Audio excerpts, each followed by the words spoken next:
ముందుగా ఇక్కడికి వచ్చేసిన పాత్రికేయ మిత్రులకి అలాగే తోటి జనసైనికులకి కూటమి పార్టీ నాయకులకి అందరికీ సాదర స్వాగతం పలుకుతూ ఈరోజు ఈ ప్రెస్ మీట్ ముఖ్య ఉద్దేశం మా కృష్ణా జిల్లాలో ఒక కోతి కళ్ళు తాగుని కోతి దాని కొబ్బరి చిప్ప దొరికితే ఏం చేస్తాను దాని ప్రత్యక్ష ఉదాహరణ పేరు నాని గారు.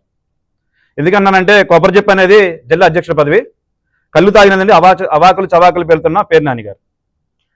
అయ్యా నాని గారు, మా కృష్ణా జిల్లాలో తెలుగువాడి ఆత్మగౌరవాన్ని నిలబెట్టిన ఎన్టీఆర్ గారు పుట్టారు. ఎంతో గర్వంగా ఉండేది. మన దేశానికి జాతీయ పతాకాన్ని నిర్మించిన పెంగళ వెంకయ్య గారు పుట్టారు.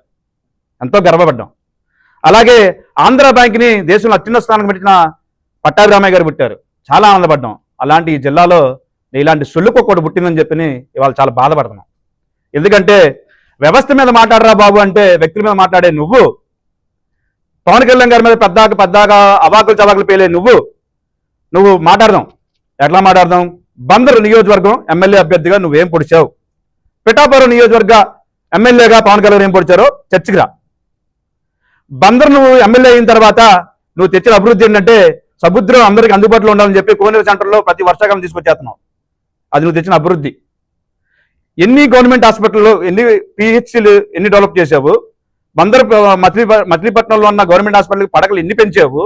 రోడ్లు ఎన్ని వేసావు? పంచాయతీలకి కనెక్టివిటీ ఎన్ని ఇచ్చావు? అలాగే మాజీ ఆర్టీసీ మంత్రిగా కనెక్టివిటీకి రూరల్లో ఉన్న ప్రాంతాలకి ఎన్ని సర్వీసులు పెంచావు? ఎన్ని రోడ్లు వేయించగలిగావు? ఈ మాట్లాడాలి తప్ప మాట్లాడితే కళ్యాణ్ గారి మీద దొరికింది కదా మైక్ అని చెప్పి అవాకులు చవాకులు పెడుతూ ప్రతిరోజు మేము మాట్లాడతలేదు కదా అని చెప్పని నువ్వు సొల్లు మాత్రం మాట్లాడితేనే ఉంటున్నావు. నీ సొల్లుకి అడ్డు అది లేకపోతుంది. సరే, కులం అంటున్నావు. నీది నాది ఒకే కులం, మాట్లాడుకుందాం. నీకు ప్రభుత్వంలో కాపు కార్పొరేషన్లో ఎన్ని నిధులు ఇచ్చావు? నీ అధినేత వైఎస్ జగన్మోహన్ రెడ్డి గారు 14-19లో ఎంత ప్రామిస్ చేశాడు? 19-24 ఎన్ని నిధులు ఇచ్చాడు? కార్పొరేషన్ ద్వారా ఎన్ని లోన్లు ఇచ్చారు? ఎంతమంది దోహదపడ్డారు? శ్వేతపత్రం నిధులు ఇచ్చాయి. మరిద్దరం మాట్లాడుకుందాం. నీది నాది ఒకే కులం కదా. మాట్లాడితే పవన్ కళ్యాణ్ కాపు అంటావు. పవన్ కళ్యాణ్ నీ సమాధానం అంటే నువ్వు నేను మాట్లాడుకుందాం. కాపు గురించి ఎన్ని చేసావు, నువ్వేం చేసావు, ఏం చేయగలవని చెప్పి మాట్లాడితే మనం ఆంధ్రలో తరించుకుంటే సరిపోదా? పవన్ కళ్యాణ్ గారు తెలంగాణ వెళ్ళి తరించుకుంటావని అంటున్నావు. తెలంగాణతో తరిమి కొట్టింది, రాళ్ళేసి కొట్టింది జగన్మోహన్ రెడ్డిని. నువ్వు మర్చిపోయి మర్చిపోయిన జనానికి నువ్వు గుర్తు చేస్తున్నావు. జగన్మోహన్ రెడ్డిని రాళ్ళిచ్చి కొట్టారు, రైలు మీద పారిపోయి వచ్చాడు, కుక్కలా పారిపోయి వచ్చాడని చెప్పి నువ్వు గుర్తు చేస్తున్నావు జనాలకి. నువ్వు పవన్ కళ్యాణ్ తిట్టానుకున్నావు, కానీ మర్చిపోయిన జనానికి జగన్మోహన్ రెడ్డి తెలంగాణ వెళ్ళి తల్లు తిని వచ్చాడు అని గుర్తు చేసావు. అయినా పవన్ కళ్యాణ్ గారు ఎప్పుడైనా సరే వ్యవస్థ మీద మాట్లాడారు తప్ప వ్యక్తుల మీద ఎప్పుడు కార్నర్ చేయలేదు, మాట్లాడలేదు. జగన్మోహన్ రెడ్డి గారిని కూడా అయ్యా ముఖ్యమంత్రి గారు నువ్వు ఇది చెయ్యి అది చెయ్యి జనానికి బాగుపడేలా ఇది చేయన్నారు. సరే, ప్రతిపక్ష నాయకుడిగా ఆ రోజు పవన్ కళ్యాణ్ గారు ఒక ఎమ్మెల్యే ఉన్నాడు లేడు మాట్లాడుకుందాం పక్కన పెడితే, ఆ రోజు ఏమి చేశారు? నీ దాచిగా 151 మంది ఎమ్మెల్యేలు ఉంటే రాజధాని మీద నీ మీద పోరాడాడు, నీ గవర్నమెంట్ మీద పోరాడాడు. ఇసుక అందట్లేదని చెప్పి భవన నిర్మాణ కార్మికులు అవస్థలు పడుతుంటే వాళ్ళ కోసం లాంగ్ ఇసుక మార్చి చేసే విశాఖలో నా భూతన్న భవిష్యత్తుగా అలాంటి ర్యాలీ చేసి నీ కనువిప్పు కలిగేలా చేశాడు. అదే పవన్ కళ్యాణ్ గారు రైతులు చనిపోతుంటే కృష్ణా జిల్లాలో నివాసోపాన్ బాధితులను పలకరించి ఆ రైతులు సహాయ సహకారం అందించారు. ఆ రోజు మంత్రిగా నువ్వు ఏం పుడిచా? ఎంతమంది రైతులు కాపాడా? ఎన్ని లక్షలు నీ సొంత మట్టుకు ఇచ్చావు? పోనీ సొంత డబ్బు నువ్వు ఎప్పుడు ఇవ్వనుకో, నీ ముఖ్యమంత్రి నీ అధినాయకుని అడిగి ఎంతమంది రైతులు కాపాడావు ఆ రోజు? తీసేయి. మాట్లాడితే నిన్న పోలీసులు గురించి మాట్లాడుతూ అయ్యా పవన్ కళ్యాణ్ గారు ఆ శాఖ చేతులు లేదు కాబట్టి వచ్చినట్టు చేసుకుందాం అని చెప్పి పవన్ కళ్యాణ్ గారు అన్నారని చెప్పి నువ్వు ఏదో కామెంట్ చేసావు. దానికి రుజువు ఉందా?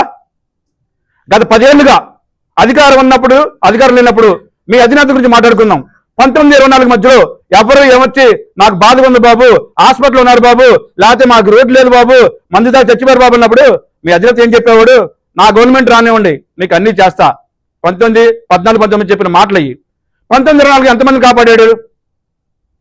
24 ఇప్పుడు గవర్నమెంట్ పోయిన తర్వాత కూడా నిన్న కాక మొన్న వైజాగ్ స్టీల్ ప్లాంట్ దగ్గరికి వెళ్ళి నా గవర్నమెంట్ వచ్చిన మీకు ₹1 కోటి ఎక్స్ప్రెస్ ఇప్పించేస్తాను, నెక్స్ట్ రోజు నీకు చెక్ ఇచ్చేస్తాను చెప్పి ప్రలోభ పెడుతున్నావు. 19-24 మధ్యలో ఎల్జీ పాలిమర్స్ లో చనిపోయిన వ్యక్తులకి ఎంతమందికి నువ్వు చెక్లు ఇచ్చావు? అవి ఎన్ని పాస్ అయినాయి?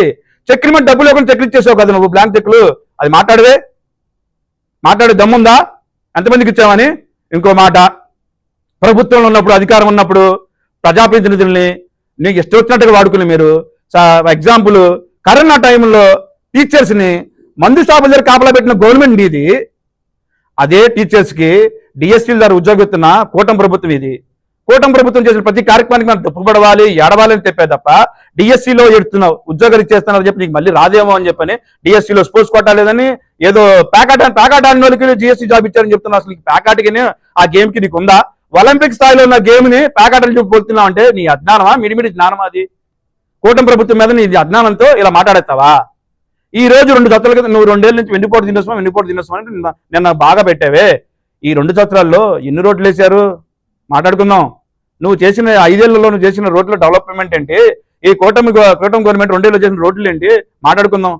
పవన్ కళ్యాణ్ గారు పంచాయతీరాజ్ శాఖ మంత్రి, నీ గవర్నమెంట్ లో పంచాయతీరాజ్ శాఖ మంత్రిగా పెద్దిరెడ్డి గారు వర్సెస్ పవన్ కళ్యాణ్ గారు మాట్లాడుకుందాం మనం. పవన్ కళ్యాణ్ గారు తెచ్చిన నిధులన్నీ, వేసిన ఇంటింటికి కుళాయిలు కలెక్షన్లన్నీ, గిరిజన ప్రాంతాలకు ఇచ్చిన రోడ్డు కనెక్టివిటీ అన్ని, అటవీ శాఖ మంత్రిగా అతను చేస్తున్న చర్యలు ఏంటి? అదే అటవీ శాఖ మంత్రిగా మీ పెద్దిరెడ్డి గారు అటవీ భూమి కబ్జా చేసి అక్కడ ఫామ్ హౌస్ కట్టుకున్నాడే, అలా పవన్ కళ్యాణ్ గారు కట్టుకోపోతాం ఆయన తప్ప? ప్రజలు ప్రతి మాట ప్రజలకి క్షేమం జరిగేలా మాట్లాడే పవన్ కళ్యాణ్ గారిని మీరు విమర్శించే స్థాయా? ప్రతి పకోడీ గారు పవన్ కళ్యాణ్ గారిని విమర్శిస్తే మీడియాలో మనకి హైలైట్ అయిపోతాం, మనం జనాల్లో కనబడతాం, 4 రోజులు తిప్పేస్తారని చెప్పి నువ్వు మాట్లాడటమే తప్ప ఆకాశం మీద మెత్తే నీ మీద పడుతుందిరా బాబు అని చెప్తున్నావు. ఇంకొకసారి పవన్ కళ్యాణ్ గారు మాట్లాడాలంటే ఒళ్ళు దగ్గర పెట్టి మాట్లాడరా పేరు నాని అని చెప్పని రానే మాట్లాడతాం. ఎందుకంటే నువ్వు స్థాయి దించి మాట్లాడినప్పుడు మేము కూడా స్థాయికి వచ్చి నీకు ఇవ్వాల్సిందే ఏదైనా సరే. నేను సచ్యుల్ని అంటున్నావు. అంత సచ్యులుడివి నువ్వు ఓడిపోతావు గుర్తించావు కదా. మీ పిల్లోడిని తీసుకొచ్చి నువ్వు పోటీ చేయించావు. నువ్వు పోటీ చేయని కనీసం 70,000 మెజార్టీ పోయేది ఆ రోజు. అది గుర్తించే నువ్వు పక్క తప్పుకుని నేను లేను కాబట్టి పుల్లివేంద్ర గారు గెలిచేశారని చెప్పి నువ్వు అవాకు చవాకులు వెళ్తావా? పోటీ చేస్తాకు భయపడ్డావు. 19 ఎలక్షన్లో నా దగ్గర ఫండ్ లేదని చెప్పని మన ఎంపీ అభ్యర్థి అయినటువంటి బాలశౌరి గారి దగ్గర నుంచి ఫండ్ తెచ్చుకుని గెలిచింది నువ్వు ఈ రోజు ఎంపీ గారిని విమర్శిస్తావా? అరే బందర్ పోటీ వస్తే కానీ పోటీ చేయని అని 2009లో మాట ఇచ్చింది నువ్వు. 14 ఎందుకు పోటీ చేసావు? 19 ఎందుకు పోటీ చేసావు? పోటీ రాకుండా పోటీ రావడానికి నువ్వు కృషి చేసింది ఏంటి? అరే పోటీ తెచ్చారు, ఎంపీ గారు పోటీ తెచ్చారు, ఆ పోటీకి తెచ్చాక నువ్వు అడ్డుపడకుండా ఉన్నావా? నువ్వు అడ్డుపడితేనే కదా ఆయన సపరేట్గా ఒక కార్పస్ ఫండ్ లాగా నిధి పెట్టి ఆ నిధి నుంచే బందర్ పోటీ కట్టాలని చెప్పి నీ మీద నమ్మకం లేకే, స్థానిక ఎమ్మెల్యే నీ మీద లేక ఎక్కడ మింగేస్తావు అని చెప్పి డబ్బులన్నీ ఆయన సపరేట్ గా ఆ నిధిని ఏర్పాటు చేసి బందర్ పోటీ దాని నుంచి కట్టేలా ఆ రోజు ప్లాన్ చేశారు. ఎందుకు చేశారు? స్థానిక ప్రతినిధులు తినేస్తామనే కదా. కాదని నిరూపించు నువ్వు. అరే పోలీసు వాళ్ళ గురించి ఇంత మాట్లాడుతున్నావే, బందరంలో ఉన్న పోలీసు డిపార్ట్మెంట్ కి సంబంధించిన స్థలం తప్పేసి జిల్లా పార్టీ ఆఫీస్ కట్టదా చూసావు నువ్వు మరి డిపార్ట్మెంట్ ప్రేమ వచ్చేసింది నీకు. అరే వాళ్ళకి నువ్వు ఇచ్చిన నాకు సెలవులు ఇవ్వట్లేదు ఏం చేసావా నువ్వు? గవర్నమెంట్ లో ఉండగా ఎస్పీ ర్యాంక్ అభ్యర్థుల్ని ఒక నటిని కిడ్నాప్ చేసి నీ అభ్యర్థికి సపోర్ట్ చేస్తాక మమ్మల్ని డిపార్ట్మెంట్ లో పోయేలా చేశారు మీరు. ఈ రోజు మీరు పోలీసుల మీద మీకు ప్రేమ వచ్చేసింది. మాట్లాడితే ప్రతి అంశం మీద మాట్లాడితే పవన్ కళ్యాణ్ విమర్శించాలి. అయ్యా పేరు నాని గుర్తుంచుకో, గురిగింజ తనకున్న నలుపు చూసుకోదంట. అలాంటిది నువ్వు కూడా దానికి మించినోడు. నువ్వు ముందు నీ కింద చూసుకుని తర్వాత విమర్శించడం నేర్చుకో. పవన్ కళ్యాణ్ ఆ స్థాయిలో ఉన్నాడు, ఆకాశంలో ఉన్న దేవుళ్ళు అంటాడు. నువ్వు రోడ్డు మీద తిరిగి పిచ్చుకుక్కలు అంటాడు. ఎక్కడి నుంచి స్థాయిని గుర్తించుకుని మాట్లాడే ముందు, పవన్ కళ్యాణ్ విమర్శించే ముందు అయ్యా వ్యవస్థ మీద మాట్లాడు, వ్యక్తిగత దోషణలు మానేసి మాట్లాడితే మా ఇంట్లో ఉన్నారు ఏమన్నారు? మీ ఇంట్లో వాళ్ళని పెద్దగా అల్లేదే. 5 ఏళ్ళు టార్చర్ చేసావు నువ్వు. అరే ఊరే చెప్పులు చూపించి నేను అరే పవన్ కళ్యాణ్ అరే ఊరే తగదుల్లాగా మేమంటే మినిస్టర్లుగా మేమంటే కనీసం ఎమ్మెల్యే అభ్యర్థులు కూడా మేము చెప్పుకుంటాం, అరే ఊరిని తోలుతాం. ఓ గౌరవపరమైన మంత్రిగా ఉండు నువ్వు. అరే తోలలేదా నువ్వు ఆ రోజు పవన్ కళ్యాణ్ గారి మీద మాట్లాడుకుంటే? ఇంకా చాలా మాట్లాడతాం పేరు నాని గారు. ఎక్కడి నుంచైనా ఒళ్ళు దగ్గర పెట్టుకుని నీ పార్టీ ఏదో, నీ జిల్లా అధ్యక్ష పదవి ఏదో, నీ డెవలప్మెంట్ ఏదో, ఆ పార్టీ క్యాడర్ కాపాడటమో ఇలాంటి చేసుకుంటా ముందుకు పో. అంతేగాని మొన్నే మీరు చేసిన అవాకు చవాళ్ళకి 11 ఇచ్చారు. ఇకపోతే 11 1 - 1 0 అయిపోద్ది. అది గుర్తుంచుకుని ఒళ్ళు దగ్గర పెట్టుకుని ఇక్కడి నుంచి అయినా సరే పవన్ కళ్యాణ్ మీద ఒళ్ళు దగ్గర పెట్టి మాట్లాడని చెప్పి ఖబర్దార్ పేరు నాని అని చెప్తున్నాం. జై హింద్.